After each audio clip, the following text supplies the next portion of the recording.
Are you a speaker and you're speaking for your business to grow your business? Well, you have to capture leads. And so today that's what we're going to be talking about is capturing leads, 3 tools to capture leads every time you speak. And I'm really excited. I have Alicia here from Back of the Room Productions. I just love the name of this company really implies getting those leads. So Alicia today is going to tell us her top 3 tips for getting those leads. So Alicia, why don't you jump right in? We'll do the introduction to you kind of a little further down and let folks know how they can get in touch with you, but jump right into those tips. Thanks, Brighton. Okay, so when you're speaking, you have an audience that wants to listen to you. They're there to hear what you have to say. So pretty good chances are the majority of the room is going to be a warm lead at this point. Not a cold lead. You don't have to pick up the phone. So the first tool that I recommend is have some kind of product to give away. Perhaps it's a digital file. It can be a CD. But what you want to do is you want to put up a little sign at the back of the room that says, "Get these free." And you have a little form for them to fill out, and they say, "Yes, I want this free." And then they put their information on here. You can also ask them, "Would you like my tip, my newsletter tip? Would you like the to be called a 15-minute consultation?" So this is a great lead generator. That's my first tip, Ryan. Yeah, I love that, and I want to sit there with that for a second. Because those are great. So one of the questions I have though is, should it be at the back of the room or should it be handed out to them? Is there kind of a good break point where you're like, oh, if the room is this big, or like getting that into people's hands is important. So how do you suggest making that kind of transition to getting them to start filling it out? It is important to have both options, to consider both options. Is your audience too large to pass it out? Do you have a helper? Are you offered a room at the back of a table at the back of the room? And you always want to ask, can I have some space at the back of the room? When you're not offered that opportunity, then that's when you ask, do you have a volunteer that can help me pass these forms out? But again, you judge it on the gig. Also, if you're at the back of the room, make sure you've got pens for them too, because you'd hate to be in that point where you want to capture their information, then they have no way to give it to you. So, well, thank you. That's a great point number 1. So let's go right on to point number 2. Tip number 2 is really important for everyone, no matter if you're using speaking to grow your business, but this is the number 1 tool you want to have in the back of the room or in your hands. You can pass it out, and that is an order form. Now, a lot of people are going to say, well, I'm a coach, I'm a consultant, a freelancer, and I haven't figured out my programs yet. I don't know what to sell at the back of the room. Why would I need an order form? Guess what? You have time and you have wisdom. You can sell that. That's your program today. So not only will you ask people to sign up on this order form, actually you collect some of the same information that you do from the tool number 1, and that is you ask for their name, their email address, and would they like to sign up for your newsletter. But then you have your time and how much it costs for them to talk to you for at least an hour. If you're afraid of an hour, if you're a newbie, 30 minutes. But you can charge for that. You have value. Great. And I want to react to that one too. I think that's a great example, and it really, I think, starts to show your professionalism too with, how, I don't want to say complicated that form is, but I was at a presentation and I was like, oh, these guys are kind of, they had great information, but they didn't feel like they were like, super big business. And then they handed out their forms and they were the triplicate, like right through it. And like, it was like, I was like, oh, this is for real now. These people have like real pre-printed forms, and like, it was like serious. It wasn't something that they just printed off on their inkjet printer before they came to the show. So I think also part of 4.1 and 2 is to bring in a graphic designer probably to make those look good, because people judge you based on the feel of your stuff. So if it looks like you did it yourself, then they might think your business isn't worth as much money. But if it looks really good, they're going to be willing to pay you more dollars. Exactly. And I'd like to add just a little advice there. So I am a graphic designer, but I'm a branding strategist as well. And I do provide professional design and products for my clients. However, I want you to think about a shoe that you go to the shoe store to buy, and you see a shoe in the beautiful box. Both pairs are there, never been used. The paper's still wrapped around the shoe, the lid's on the box.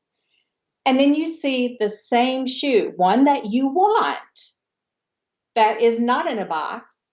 It's never been worn either. It just isn't in a box. Which one are you going to take to the cashier? You'll take the one that's in the box. And it has to do with branding and consistency and the whole package. The best example of that, I think, is Apple. You know, when you get an Apple product, you open it, the box is a heavy cardboard, it's always white, and inside is the product sitting face up, and just the whole process there is the brand. The brand is the process, and you're right. Make sure that everything they experience with you is that top notch. And that's so true. As a matter of fact, I keep threatening I'm going to videotape myself as I'm opening up my new phone. It's just a wonderful process. There are unboxing videos, and I think it is part, I mean, it's part about what's in the box, but there's also the process is just exciting. It's like unwrapping a Christmas present if it's well done. And if it's not, it's just kind of, you're sitting there with your scissors cutting it. It's just, it feels less valuable because you're just the way you have to handle it. And it's just people's perception. It's psychology. It really is. Right. So do yourself a favor and hire a professional to create those materials. I do want to say this. If you're a beginner, start now. Do it now. It doesn't matter, but in 6 months, start upgrading. Exactly. Have something from the get-go, and it'll get better over time. But let's go on to tip number 3 now. Tip number 3 in getting leads at the back of the room. We just talked about branded and professional looking materials. Well, this is what I consider a leave behind. A leave behind is something that you can either, again, hand out if the group is manageable and you have someone to help you. You really don't want to be passing these out yourself. And you really don't want to ask your host to do it either. Ask the host if they have a friendly volunteer, or ask for a volunteer in the audience to help pass them out if you're at the last minute. But really plan ahead if you can. I have this postcard on my table at the back of the room. And, you know, it's a nice image. It kind of conveys, you know, action. And then I have a quote, let your value flow so others can learn. And then I have branding. And you know what happens? And it's not just my postcard. It's people who make these postcards. They hang it on their bulletin board to look at it. There's something in that quote or that image that people want to refer to time and time and again. But on the back, it's all of your information about you and about the services you provide. You want people to take these home. Here's one that I did for a client, Katrina Sawa. Yep, I recognize Katrina's picture there when you pulled that up. We created a little form that they can fill out, the 8 secrets to consistent money marketing. And then she has all of her media and ways to reach her here. So this is a nice little giveaway that people will pick up and put in their pocket or in their book if you're an author. And we did a trifold for a nutritionist who wants to help baby boomers. These are just ideas.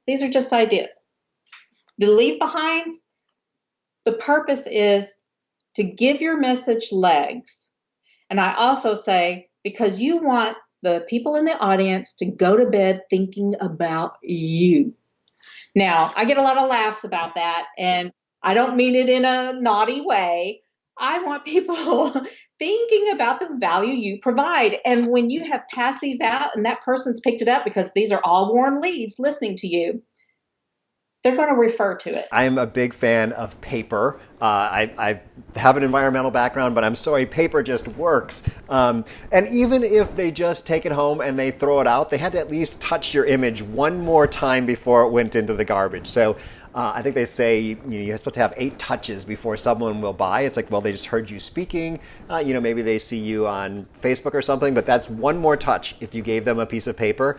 And if it's a well-designed piece of paper, they'll keep it around. And if it's a valuable piece of paper, they'll keep it around. On the back of my business card, I have printed like the 9 things you need to do before you push record on your camera. So people don't get rid of my business card because it's always a tip sheet.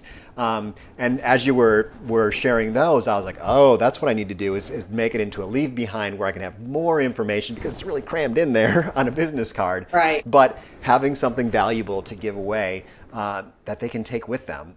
Great ideas. So thank you for these 3 tips today. And I do want, you are a graphic designer, so I do want people to know how they could work with you if that's something, if they see a need for this stuff and they don't want to do it themselves or find a graphic designer or they don't already have a graphic designer on board. How can they, or what is your business and how can they get in touch with you? Thanks for asking. What I want to do is help people find clarity in their branding, get that foundation set. And what that involves is finding out your colors, your fonts, your style. When we create this style guide, like many Fortune 500 companies have as a style guide for their company, their logo and such, and I'm not talking about creating a logo. You don't have to do that as a speaker, but having this leads to consistency across all of your marketing pieces. So whether you work with me 1 year and you decide to go to another designer, you'll always have this branding foundation to follow upon. But I have many programs where we can work on your branding. If you already have your branding foundation set, then we do some consulting on speaker strategies, more tips and tools on what to do at the back of the room. And also, I have a Design Before Your Eyes, a 90-minute call where literally on a chat video like this, I design that piece right before your eyes. I love that. That's so, everything is becoming so virtual. I'm calling myself the virtual videographer these days because it's a perfect, that's what it is. We can do so much and you can directly get that feedback and share your screen. So that's a great way to do things. It makes it so easy for people. They don't have to go somewhere. They don't have to go through a big process. Making things easy is important these days. So. Yeah. Well, thank you for Alicia for sharing. And if you would like to see more from Alicia and I, we've actually made a video together where I am the guest on her channel. I talk about getting video testimonials after you give a speech. You can click up here to watch that video, or if you're a coach and interested in more content for coaches, especially using video, go ahead and click down here for more videos there. And I'll see you in the next video.